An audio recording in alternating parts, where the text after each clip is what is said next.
ki hajar ngut ki pat riunget na keleng jong karilum khasi berjantia bat kumjuru na ka Jowai Diocese kilawan Sha Saint Teresa Parish Jowai ban lek le buram khadu ya kamet basa jong Father Hilarius Lamari ubade Parish Priest jong ka Diocese Jowai ya kamet basa jong Father Hilarius labu ha Cathedral Shrine Church Jowai nadu kasngi ublei hadu henne ka step hashwa ba ki pajba kin ai ya ka jingle buram ka ba khadu ya ka mas bukhoi la lam khmat da Most Reverend Bishop Ferdinand Dekhar ubade Bishop jong ka Jalaniam Jowai harangkat ka jing don lang jong Bishop Wilbert Marweng Bishop jong ka Jalaniam Nongstoin mat kum juru ki reuniam bat kipat rungai na keleng saudong habakren hagani kasni na keleng Bishop Ferdinand Dekhar ula penpau ya kejing sngongu ya kikam ki ba Father Hilarius Lamari ula trei ula ongru ba Father Hilarius udai ubriu uba start bat uba jeliu bha ha kejing hang wat hakipor ki ba yakendu ikejing e khamtam hakapor ba ka jalan yam Jowai kampat don ya Bishop uban pek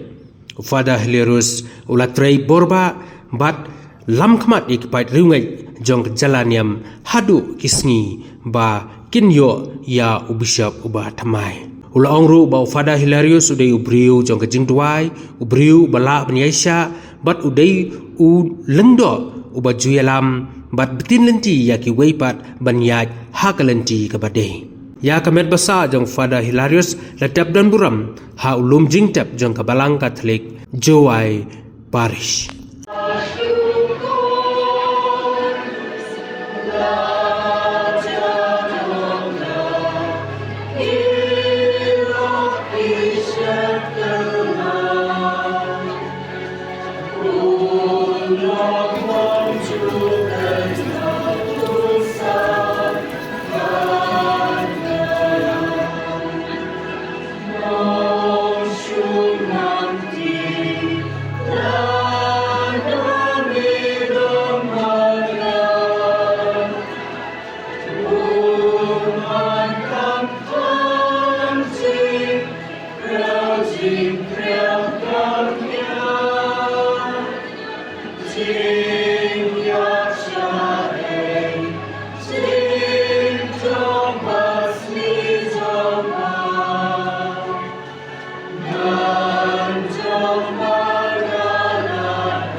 Bagalong believe but why the word, but touch about it, you can do joy, you can believe.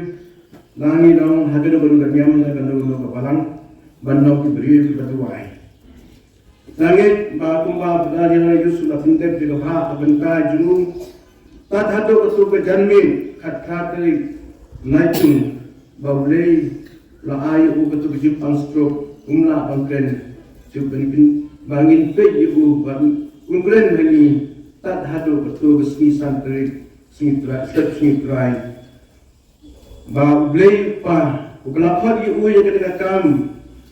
commission jong ulei. Unpendan korom yu kembali asliau yang kata gospel hati yang kisni nado betul kisni try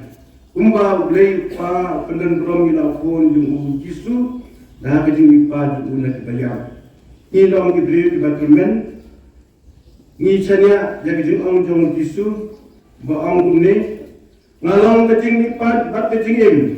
jar banget hanga unim wat ladau layam gospel ini tentang kadoi atusan. Dah balik kejingin, Tuhan men kepala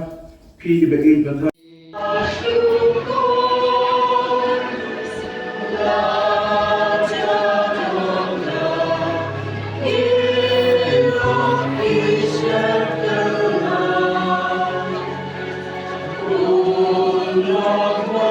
Oh,